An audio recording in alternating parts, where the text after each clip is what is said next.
How you doing, Gus? Good to Very have you good, here. very good. So you're showing us some techniques to protect yourself. Both men and women can use these, but women in particular too. Yeah. Absolutely, absolutely. It's really important for everyone, I think, to learn how to defend themselves. When you're looking at every 2 minutes a person in America is having some form of physical attack. Yeah. And I just think it's important. I think it's really important.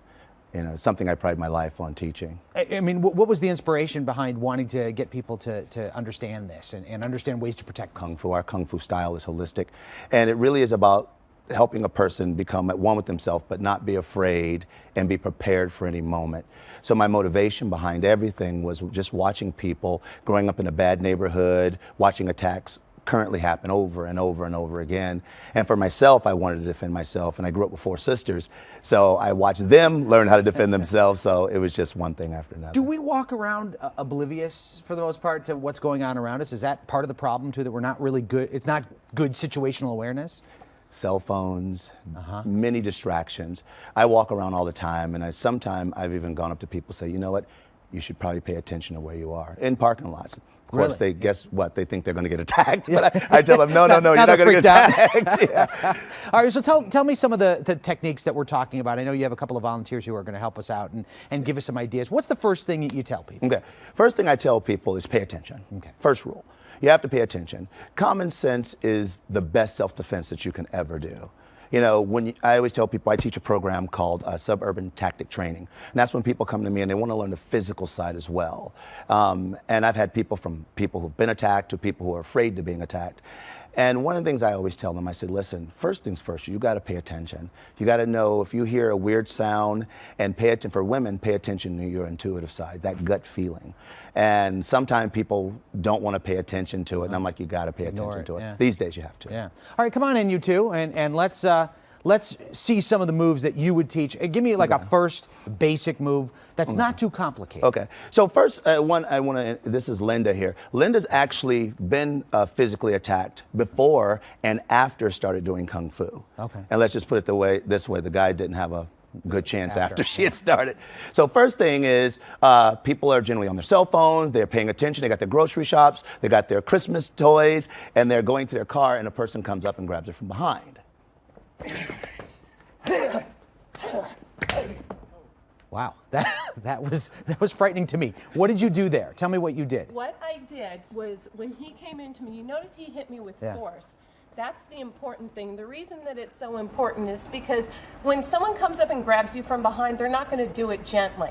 So he grabbed me with force. Yeah. I dropped down and it took him off balance. Yeah. As I dropped down and I took him off balance, I struck him really hard to the groin. Yeah. As he backed up a little bit, I took advantage of that and I came right through up And pushed him into right in his there. neck. Yeah. The neck, because you know what? This is not necessarily a pain sensor, but if you can't breathe, you can't go after him. So I'm cutting back on his breathing, and then I'm able to take off while he's trying to recover. Fantastic, fantastic. Okay, so you teach them to take control of the situation in that way, right? Yes, absolutely. Our philosophy in life is, and especially in the village style system, is that when we strike, we're only going to strike to create enough pain to get out of a situation. And in this case, what you saw is a strike to the groin, a strike to the throat. I have people in my program who are less than 100 pounds who can generate enough force utilizing science to move someone Han size. So it really is important to understand those type of things. All right, let's do another move. Okay, so next one is a grab to the throat.